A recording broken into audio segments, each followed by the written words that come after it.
Bonjour, bonsoir chers amis et bienvenue à notre entretien numéro 50. Aujourd'hui, je vous invite à prendre la vie comme un match de boxe. Vous savez que dans un match de boxe, il y a une série de rounds. Et ces rounds, comme on les appelle, peuvent atteindre le nombre de 12, dépendamment du match. Chaque round est important, sérieux, des fois tragique. Chaque round est précieux, chaque round est essentiel, mais on ne les gagne pas tous. On ne peut pas tous les rafler. Il y a certains rounds qui sont beaucoup plus difficiles que d'autres.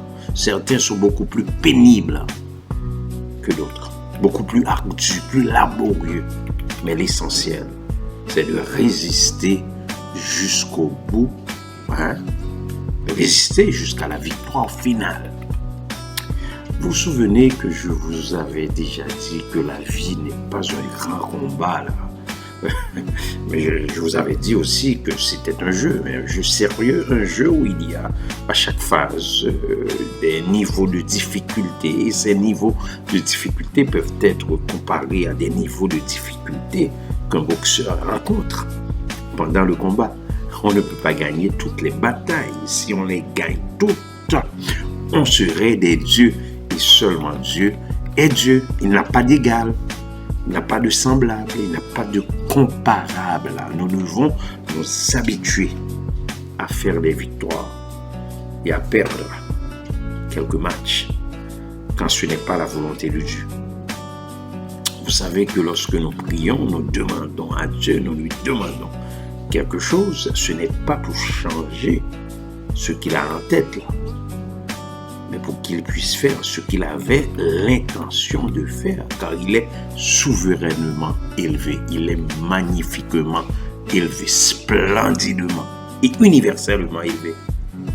Nous devons être prêts à supporter les défaites, à les encaisser, à les recevoir, car c'est en le faisant qu'on aura des victoires certaines, des victoires authentiques, justes, vraies, incontestables et incontestées. Et nous serons toujours plus que vainqueurs avec lui, en lui et pour lui, chers amis.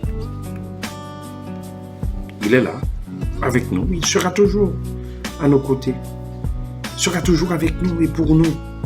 Il connaît nos faiblesses, il connaît nos souffrances, il connaît nos défaites, il connaît nos douleurs, il connaît nos afflictions même, nos épreuves, nos difficultés, nos calamités, nos maux.